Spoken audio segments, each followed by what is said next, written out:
వెల్దుర్తి మాజీ ఉప సర్పంచ్, మాజీ ఎంపీటీసీ కిష్టయ్య యాదవ్ బుధవారం బీజేపీలోకి చేరారు. బుధవారం బీజేపీ జిల్లా పార్టీ ఉపాధ్యక్షుడు శ్రీనివాస్ గౌడ్ సమక్షంలో కిష్టయ్య యాదవ్, ఆయన తనయుడు శివ యాదవ్ అనుచరులు బీజేపీలోకి చేరగా కండువాలు కప్పి పార్టీలోకి ఆహ్వానించారు. జరుగుతున్న పంచాయతీ ఎన్నికల్లో గ్రామ పంచాయతీ బీజేపీ అభ్యర్థిగా బుధవారం నామినేషన్ దాఖలు చేశారు.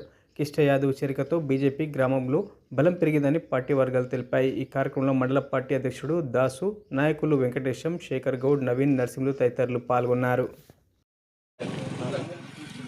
భారత్ మాతా కీ జై, భారత్ మాతా కీ జై. నరేంద్ర మోడీ గారి నాయకత్వం వర్ధిల్లాలి, కృష్ణ యాదవ్ గారి నాయకత్వం వర్ధిల్లాలి. షేరీల గ్రామ ప్రజలకు బీజేపీ తరఫున చిన్ని కిష్టయ్య అభ్యర్థి మా నాన్నగారిని నిలబెట్టుకుంటున్నాము. పెద్ద మనిషి ఏ విషయంలో ముందున్న ఊర్లో ఇప్పుడు ఆయనకు సపోర్ట్గా మేము మా అన్న నేను ఇద్దరం ఉండి ఊరిని అభివృద్ధి చేసుకుంటామని అందరినీ వేడుకుంటున్నాము. దయచేసి మా నాన్నగారికి ఓటేసి గెలిపేయండి.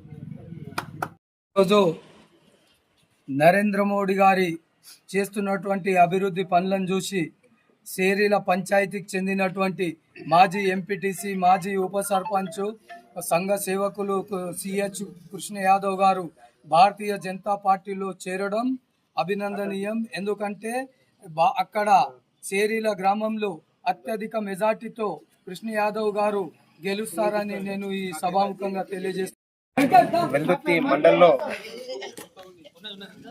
నరేంద్ర మోడీ గారి చేస్తున్న అభివృద్ధి కార్యక్రమాలు చూసి వెల్దుర్తి మండలంలో పలు పార్టీల నుంచి కూడా మన బీజేపీ పార్టీలోకి రావడం జరుగుతుంది. ప్రతి ఒక్క గ్రామం నుండి కూడా మాకు ఈ టీఆర్ఎస్ కానీ కాంగ్రెస్ వాళ్ళు కూడా మాకంతా మోసం చేస్తున్నారు. మనం ఇన్ని రోజుల కొద్దీ వాళ్ళ జెండా మోపించుకొని ఈరోజు మాకు అన్యాయం చేస్తున్నారు. బీజేపీలో జెండా మోసిన వారికి వాళ్ళ కష్టాన్ని గుర్తించి వాళ్ళ రాష్ట్ర ప్రభుత్వ రాష్ట్ర నాయకులు కూడా అంతా కూడా వాళ్ళు ఎవరైతే జెండా మోసిరో వాళ్ళకు అవకాశాలు ఇస్తున్నారు. కాబట్టి దాన్ని చూసి మేము కూడా అందరం కూడా బీజేపీలో జాయిన్ అవుతామని ముందుకు వస్తున్నారు. జై బీజేపీ.